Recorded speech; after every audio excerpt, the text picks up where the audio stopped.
अच्छा, हम जॉइंट्स और क्लासिफिकेशन ऑफ जॉइंट देख लेते हैं। जॉइंट बेसिकली क्या है हमारे पास? हम कहते हैं ना, हाँ, नॉर्मली आपने ये सुना होगा लोगों के मुंह से, जॉइंट्स में पेन हो रहा है, आपको कोई डिजीज़ हो जाती है जॉइंट्स की, ठीक हो क्या? कहते हैं जॉइंट जो है वो बेसिकली क्या है, वो बोन्स के बीच में कनेक्शन है जो कि स्केलेटल सिस्टम को फंक्शनल बनाता है।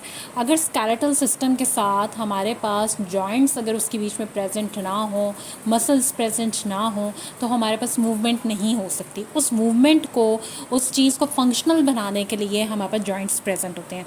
अब क्लासिफिकेशन ऑफ जॉइंट्स आ जाती है तो हमारे पास सॉलिड जॉइंट्स आ जाते हैं।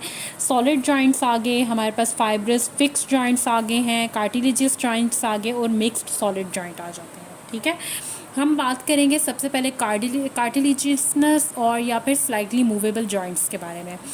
कहते हैं कि ये इसके अंदर एक फाइब्रो कार्टिलेज प्रेजेंट होता है बोन्स के एंड पे, जो कि जॉइंट को बना रहा होता है और उसको सिर्फ स्लाइटली मूवेबल करता है। ठीक है, क्योंकि उसके अंदर एक पैड ऑफ कार्टिलेज प्रेजेंट होता है और वो सिर्फ उस जगह से मूवमेंट करता है जहाँ पे कार्टिलेज थोड़ा सा कंप्रेस्ड फॉर्म में प्रेजेंट होता है। एग्जाम्पल अगर हम इस तरह के जॉइंट्स के बारे में देख लेंगे तो हमारे पास प्यूबिस आ जाता है, और वर्टिब्रल बॉडीज़ के अंदर जो हमारे पास जॉइंट्स हैं वो हमारे पास वर्टिब्रल, आप देखिए जिस तरह हमारे पास कुछ जॉइंट्स हैं उनकी हम 4 वे डायरेक्शनल मूवमेंट्स नहीं दे सकते हैं। ठीक है, 1 और 2 वे ही देते हैं, या हम स्लाइट मूवमेंट देते हैं। जैसे आपकी बैकबोन है, आपके जो जॉइंट्स हैं आप उसको सिर्फ कमर को ऊपर नीचे कर सकते हैं। ये नहीं है कि आपने कमर टांगों के ऊपर चारों ओर आप घुमा रहे हैं, ऐसे नहीं होता है। ठीक है, तो ये स्लाइटली मूवेबल जॉइंट्स होते हैं। अब हमारे पास साइनोवियल जॉइंट्स आ जाते हैं। ये कहते हैं, ये हमारे पास इनको डायआर्थरोसिस कहते हैं। ये वाले जॉइंट्स जो हैं ये हमारे पास बोन्स के गिर्द एक बना देते हैं, साइनोवियल कैप्सूल बना देते हैं, एक जॉइंट कैप्सूल बनाते हैं। उसके इर्द गिर्द 2 बोन्स के एंड्स को आपस में जॉइन करेंगे। ठीक है ना, बोन्स और पूरे उस साइनोवियल कैप्सूल के अंदर हमारे पास क्या होगा कि हमारे पास एक स्पॉन्जी लाइक स्ट्रक्चर होगा। कम्पैक्ट बोन के एंड्स के ऊपर हमारे पास उस जॉइंट कैप्सूल के अंदर हमारे पास साइनोवियल कैविटी बनेगी और उस कैविटी के अंदर एक साइनोवियल फ्लूइड प्रेजेंट होगा।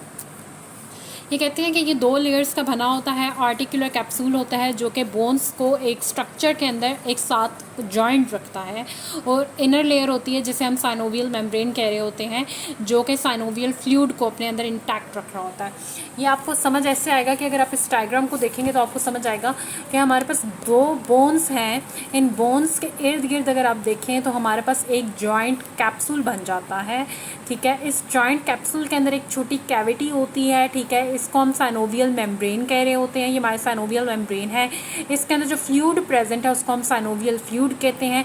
ये जॉइंट्स को हमारे पास 1 वे 2 वे, ये हमारे पास बेसिकली बोन्स को मूवमेंट दे रहा होता है। ठीक है, ये क्या है, 2 बोन्स जो हैं इनके गिर्द पूरी क्या है, जॉइंट कैप्सूल बन जाता है, और वो वाला कैप्सूल हमारे पास उसके अंदर साइनोवियल मेम्ब्रेन है एंड साइनोवियल फ्लूइड होता है।